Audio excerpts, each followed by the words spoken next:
ఈ సంవత్సరం ఖరీఫ్ రైతులను నిరాశకు గురిచేసింది. అందుకే రైతులు ఆశలన్నీ యాసంగి మీదే పెట్టుకున్నారు. పలు దఫాలుగా కురిసిన వర్షాల వల్ల నీరు పుష్కలంగానే ఉంది. అందుకే చాలామంది రైతులు యాసంగి వరి సాగుకు ముందుకొస్తున్నారు. కానీ అధిక చలి, ఆనక వచ్చే అధిక ఉష్ణోగ్రతలను దృష్టిలో ఉంచుకొని రకాలను ఎంచుకోవాల్సి ఉంటుంది. దక్షిణ తెలంగాణలో యాసంగికి అనువైన వరి రకాలు, సాగులో పాటించాల్సిన మెలకువల గురించి వివరిస్తున్నారు నాగర్ కర్నూలు జిల్లా పాలెం కృషి విజ్ఞాన కేంద్రం programme coordinator doctor T Prabhakar Reddy.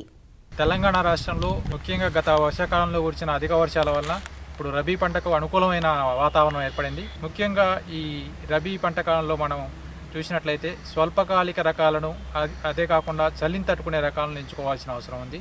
దొడ్డు గింజ రకాలు, సన్న గింజ రకాల్లో స్వల్పకాలిక రకాలను కనుక మనం చూసినట్లయితే RNR 15048 తెలంగాణ సోనా అనే రకం, ఇది సన్నగింజ రకము. 125 రోజుల పంట కాలం కలిగి ఎకరాకి 25 నుంచి 30 క్వింటాల వరకు దిగుబడి ఇవ్వగలిగిన రకం. సో దీంతో పాటు మనకు ముఖ్యంగా జగిత్యాల సన్నాలు, జగిత్యాల సాంబా, JGL 3844, జగిత్యాల 1798 ఈ రెండు రకాలు కూడా సన్నగింజగలిగిన రకాలు, యాసంగి పంట కాలానికి అనువైన రకాలు.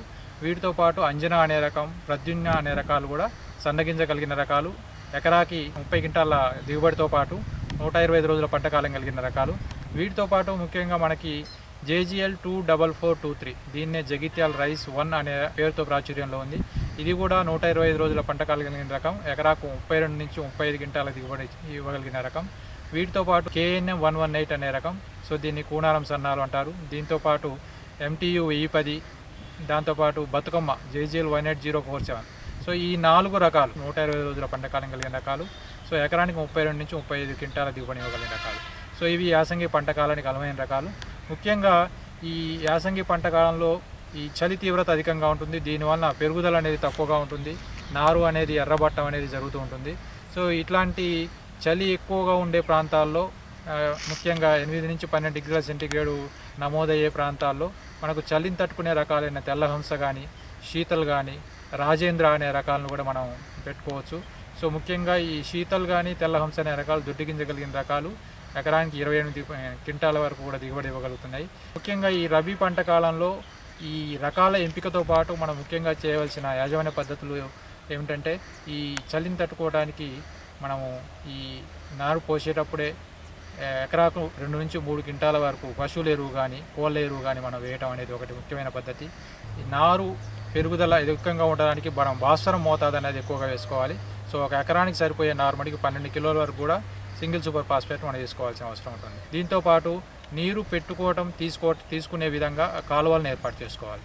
సో దీనివల్ల ఏంటంటే రాత్రిపూట చల్లగా ఉండే నీటిని తీసేసి ఉదయం పూట మళ్ళీ ఫ్రెష్గా నీటిని ఇవ్వటం వల్ల ఈ వేరు పెరుగుదల అనేది బాగుంటుంది. దీంతోపాటు నారు పెరుగుదల అనేది అధికంగా ఉంటుంది. దీంతోపాటు మనం విత్తనం యొక్క మోతాదు కనుక మనం చూసినట్లయితే, సన్నగింజ రకాలైతే ఒక ఎకరానికి 20 కేజీల విత్తనం అవసరం. దొడ్డు గింజ రకాలైతే ఒక ఎకరానికి 25 కిలోల వరకు కూడా విత్తనం అవసరం అవుతుంది. విత్తన శుద్ధి అనేది చాలా ముఖ్యం.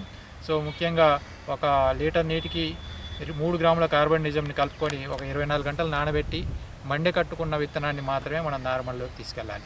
ఎందుకంటే ఈ చలి వాతావరణం వల్ల మండె కట్టిన విత్తనం, మొలక వచ్చిన విత్తనాన్ని వేయటం వల్ల తొందరగా పెరుగుదల వచ్చే అవకాశం ఉంటుంది.